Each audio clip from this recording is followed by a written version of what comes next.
창밖으로 보이는 서울의 야경은 수많은 별들이 지상에 내려앉은 듯 현란했지만 강민준의 눈에는 그저 차갑고 의미 없는 빛의 파편일 뿐이었다.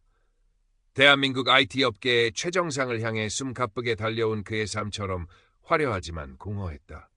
책상 위에는 각종 영양제와 에너지 드링크 병들이 어지럽게 널려 있었고 잠들지 않는 도시의 소음은 그의 귓가에 웅웅거렸다. 넥스트 코드의 최연소 개발팀장, 업계의 신성 AI라 불리는 남자, 그 모든 수식어 뒤에는 22살의 강민준이 숨쉬고 있었다. 아니, 숨막혀 하고 있었다. 프로젝트 발표 D1, 그의 신경은 끊어질 듯 팽팽했다. 사소한 코드 오류 하나에도 팀원에게 날카로운 말을 쏟아냈고 사무실의 공기는 얼음장처럼 차가웠다. 밤이 깊어갈수록 그의 심장은 불규칙하게 뛰기 시작했다. 이것만 성공하면 모든 게 괜찮아질 거야. 그는 주문처럼 되뇌었지만 목구멍까지 차오르는 불안감은 가시지 않았다. 책상 서랍 깊숙한 곳, 빛바랜 사진 한 장이 그의 손끝에 걸렸다.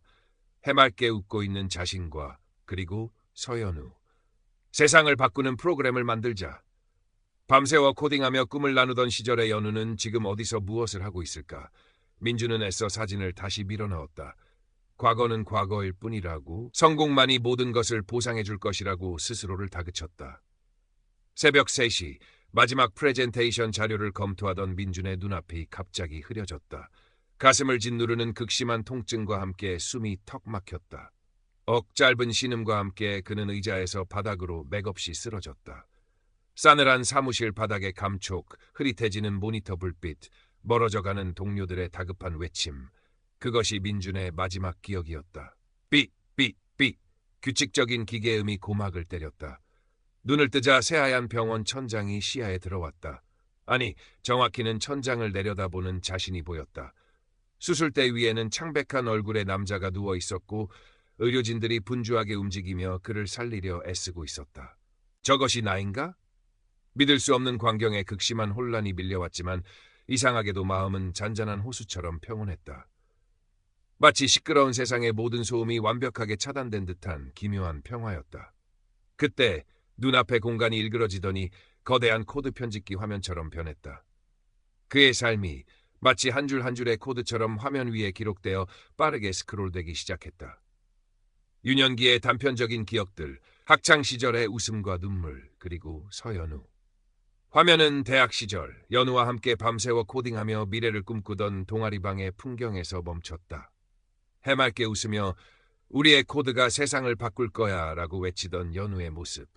그러나 다음 순간 화면은 차갑게 변하며 국내 최고 IT 기업 네오테크의 합격 통지서를 받고 기뻐하는 자신의 모습과 그 소식을 듣고 어두운 동아리방에 홀로 남아 텅 빈 모니터만 바라보던 연우의 쓸쓸한 뒷모습을 나란히 비췄다. 넌 언제부터 혼자만의 알고리즘을 짜기 시작한 거야? 연우의 목소리였다. 아니, 연우의 감정을 투영한 듯한 슬픔과 원망이 뒤섞인 어떤 존재의 음성이었다. 민주는 아무런 변명도 할 수 없었다. 성공이라는 달콤한 열매에 취해 가장 소중했던 약속과 우정을 헌신짝처럼 내버렸던 과거의 자신이 선명하게 보였다. 연우의 아바타는 계속해서 말을 이었다. 그의 성공 기사를 보며 씁쓸하게 웃던 표정, 그의 연락을 기다리다 지쳐버린 눈빛, 그리고 마지막으로 그에게 보냈던, 그러나 민주는 확인조차 하지 않았던 메시지까지. 내 코드는 세상을 바꿀 수 있었지만 결국 너 자신만을 위한 알고리즘이 되었구나. 민준의 가슴이 무너져 내리는 듯했다. 삶의 회고가 끝나자 민준은 끝없이 펼쳐진 차갑고 정적인 공간에 홀로 남겨졌다. 마치 거대한 데이터 센터의 서버실 같기도 하고 텅 빈 디지털 감옥 같기도 한 곳이었다. 수많은 서버들이 되는 규칙적인 소음은 점차 그를 비난하는 환청으로 변해 그를 짓눌렀다. 이기적인 놈, 배신자, 성공의 눈먼 기계, 과거 자신이 애써 외면했던 목소리들이었다. 그가 그토록 갈망했던 성공의 실체는 결국 이토록 허무하고 차가운 것이었을까. 모든 것이 의미 없게 느껴지는 마치 모든 색깔을 잃어버린 듯한 절망감이 그를 삼켰다. 그는 그 자리에서 주저앉아 흐느꼈다. 얼마나 시간이 흘렀을까. 그때 어둠 속에서 희미한 빛과 함께 따스한 온기가 느껴졌다. 그리고 익숙한 목소리가 들려왔다. 민준아, 애썼다. 고개를 들자 돌아가신 할머니가 젊은 시절의 모습으로 그러나 여전히 인자하고 따뜻한 미소를 머금은 채 그를 바라보고 있었다. 할머니는 민준의 앞에 다가와 따뜻한 숭늉 한 그릇을 내밀었다. 내가 만든 프로그램은 참으로 편리하더구나. 근데 말이여, 사람 마음은 그리 편리하게만 다룰 수 있는 게 아니란다. 할머니의 목소리는 민준의 얼어붙었던 마음을 부드럽게 녹였다. 제가 다 망쳤어요, 할머니. 연우도, 제 삶도. 민준은 어린아이처럼 할머니 앞에서 눈물을 쏟아냈다. 할머니는 말없이 민준의 어깨를 다독였다. 가장 똑똑한 알고리즘도 사람 마음 한번 따뜻하게 데워주는 숭늉 한 그릇만 못할 때가 있단다. 내 성공 뒤에 가려진 그늘이 너무 깊었구나. 할머니는 민준의 공허함을 꿰뚫어 보고 있었다. 하지만 아직 늦지 않았다. 가장 빠른 길이 언제나 옳은 길은 아니란다. 가끔은 돌아가더라도 함께 가는 길이 더 값진 법이지. 할머니의 눈빛은 민준에게 아직 기회가 남아있음을, 연우에게 용서를 구하고 새로운 코드를 짤 수 있음을 말해주고 있었다. 할머니는 민준의 손을 잡고 다른 공간으로 이끌었다. 그곳에는 빛바랜 사진첩 한 권과 깨끗한 백지 한 장이 놓여 있었다. 선택하거라, 아가야. 할머니의 목소리는 부드러웠지만 단호했다. 사진첩은 과거의 실수에도 불구하고 새로운 관계와 의미를 만들어갈 수 있는 현실로의 복귀를, 백지는 모든 기억과 감정을 지우고 평온한 무로 돌아갈 소멸을 의미하는 듯했다. 민준은 갈등했다. 공허 속의 평온함은 분명 달콤한 유혹이었다. 모든 고통과 죄책감에서 벗어날 수 있는 길. 하지만 할머니의 따뜻한 눈빛, 연우의 슬픈 얼굴, 그리고 잊고 지냈던 순수한 열정이 그의 마음을 거세게 흔들었다. 이대로 모든 것을 끝내버리기엔 아직 바로잡고 싶은 것이 너무 많았다. 그는 떨리는 손을 사진첩으로 뻗었다. 할머니, 저 다시 한번 제대로 살아보고 싶어요. 연우에게. 그리고 저 자신에게 기회를 주고 싶어요. 그가 사진첩을 움켜쥐는 순간 강렬한 빛이 그를 감쌌고 모든 것이 소용돌이치며 의식이 멀어져 갔다. 삑, 삑, 규칙적인 기계음이 다시 들려왔다. 민주는 천천히 눈을 떴다. 익숙한 병실 천장이 보였다. 창밖으로 쏟아지는 아침 햇살이 유난히 따스하게 느껴졌다. 기적적으로 살아난 것이다. 하지만 세상은, 그리고 그는 이전과 전혀 다른 사람이 되어 있었다. 손목에 채워져 있던 스마트워치는 보이지 않았다. 더 이상 실시간으로 생체 데이터를 확인하며 스스로를 닥달할 필요가 없었다. 그는 가만히 창밖의 하늘을 바라보았다. 파란 하늘과 흰 구름, 그리고 지저귀는 새소리. 그 모든 것이 새삼스럽게 아름다웠다. 퇴원 후 민주는 미련 없이 넥스트 코드에 사표를 냈다. 대표와 팀원들은 그의 갑작스러운 결정에 놀라며 만류했지만 그의 의지는 확고했다.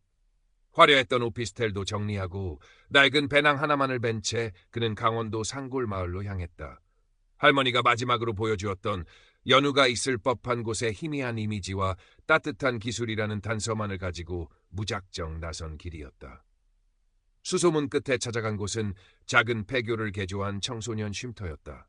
그리고 그곳 마당 한편 허름한 작업복 차림으로 낡은 컴퓨터를 고치고 있는 한 남자가 있었다. 햇볕에 그을린 얼굴, 짧게 자른 머리. 하지만 민주는 한눈에 그가 서연우임을 알아보았다. 심장이 거세게 뛰었다. 연우는 인기척에 고개를 들었고 먼지투성이의 민준을 보고는 잠시 놀란 표정을 지었다. 여긴 어쩐 일이야? 서울에서 밀려났냐? 연우의 목소리는 낯설 만큼 덤덤했지만 눈빛은 복잡하게 흔들리고 있었다. 민주는 아무 말 없이 연우에게 다가가 그가 들고 있던 드라이버를 자연스럽게 건네받아 능숙하게 컴퓨터 부품을 조립하기 시작했다. 어색한 침묵 속에서 오직 연장 부딪히는 소리만이 들려왔다. 한참 후 민준이 먼저 입을 열었다. 고장난 건 이것뿐만이 아니었어. 나도 고장났었거든. 아주 오랫동안. 그날 밤 두 사람은 폐교 앞 평상에 나란히 앉아 오랜만에 밤하늘의 별을 함께 보았다. 민주는 지난 몇 년간의 자신의 삶과 그리고 병원에서 겪었던 기이한 체험에 대해 담담하게 털어놓았다.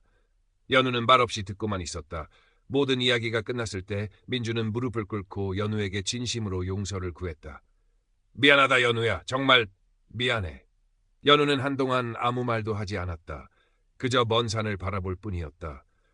마침내 그가 입을 열었을 때 그의 목소리는 살짝 잠겨 있었다. 일어나. 무릎 아프겠다. 쉽게 용서받을 수 있으리라 생각하지 않았다. 하지만 연우는 더 이상 민준을 밀어내지 않았다.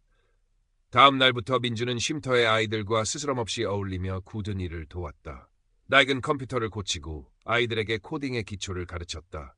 처음에는 어색해하던 연우도 민준의 진심 어린 모습과 아이들과 함께 환하게 웃는 그의 변화된 표정을 보며 조금씩 마음의 문을 열기 시작했다. 어느 날 저녁, 민준은 연우에게 조심스럽게 자신의 새로운 꿈에 대해 이야기했다. 어르신들이나 여기 있는 아이들처럼 정보 접근이 어려운 사람들도 세상과 쉽게 소통할 수 있는 그런 따뜻한 플랫폼을 만들고 싶어. 돈이나 명예가 아니라 진짜 사람을 향하는 기술 말이야. 연우는 가만히 듣고 있다가 피식 웃었다. 그거 옛날에 네가 했던 말이랑 비슷하네. 근데 이번엔 진짜냐? 민주는 진지한 눈빛으로 고개를 끄덕였다. 응, 이번엔 진짜야. 그리고 혼자가 아니라 너랑 같이 하고 싶어. 연우는 한참 동안 아무 말 없이 밤하늘만 바라보았다. 그리고 마침내 작은 목소리로 대답했다. 다시 코딩 같은 거 하고 싶지 않았는데 내 이야기 들어보니 조금은 궁금해지네. 그 마음 연결 플랫폼이라는 거. 두 사람의 얼굴에 오랜만에 편안한 미소가 떠올랐다. 다음 날 아침 민준과 연우는 낡은 컴퓨터 앞에 나란히 앉았다. 화면에는 깨끗한 코드 편집기가 열려 있었다. 민준은 깊게 숨을 들이쉬고 첫 번째 코드 한 줄을 입력하기 시작했다. 그의 옆에는 연우가 함께하고 있었다. 더 이상 에러가 두렵지 않았다. 함께 디버깅할 동료가 있으니까 그의 삶의 코드는 리셋되었다. 에러 투성이었던 지난날의 함수들은 이제 새로운 의미를 담아 호출될 것이었다. 완벽하지 않아도 괜찮았다. 세상에서 가장 따뜻한 코드가 이제 막 시작되고 있었으니까.